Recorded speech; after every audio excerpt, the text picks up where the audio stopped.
when he addresses religion, it's with the same power of intellect and passion. Do you know anything? Can you tell us why he was drawn to it in such a way that he abandoned most of his other studies? Yes, he completely abandons his other studies. He has a religious experience in 1654 where we don't know exactly what happens. He writes down some notes on it afterwards, which he carries everywhere with him and eventually sews into his clothes and are found in his clothes when he dies. We don't know if he hears voices or if he sees things, but something extraordinary happens to him.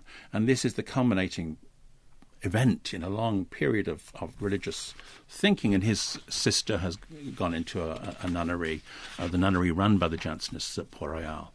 So he's surrounded, and there's an enormous religious ferment around him. But I think it's also worth...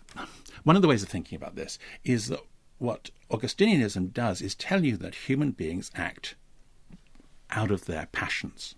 And their passions are about pleasure and interest. They are, as it were, predictable. There's a very close relationship between a social scientific understanding of human behaviour, which is that we act out of our desire to maximise our pleasures, and an Augustinian view of God.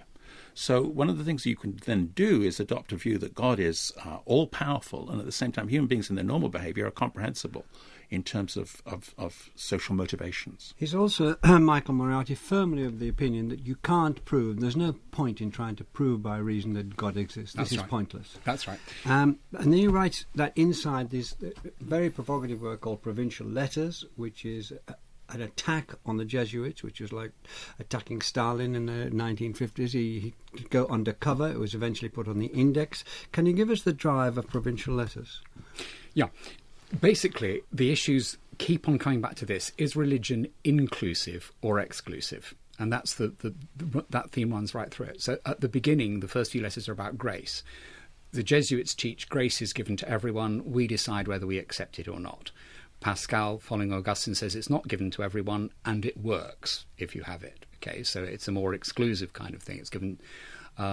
Similarly, he accuses the Jesuits of diluting Christian morality so as to keep everybody on board. So if you've killed a man in a duel and you go to a confessor who's a sort of Jansenist, he'll say, well, that's murder.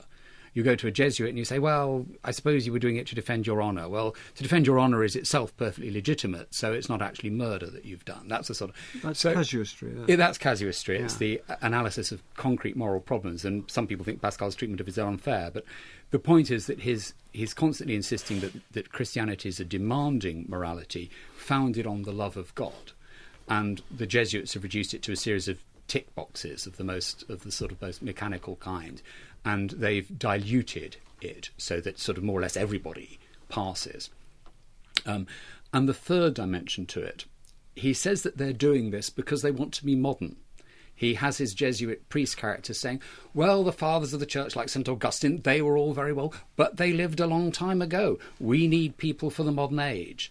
And Pascal, of course, thinks that this approach is appalling. Religious truth is eternal, unlike scientific truth, which develops. Religious truth doesn't develop. And if Augustine said it, that's authoritative. It was thought at the time to damage the Jesuits severely, yes. And they tried to take their revenge on him by banning him and hounding him. Yeah, they did.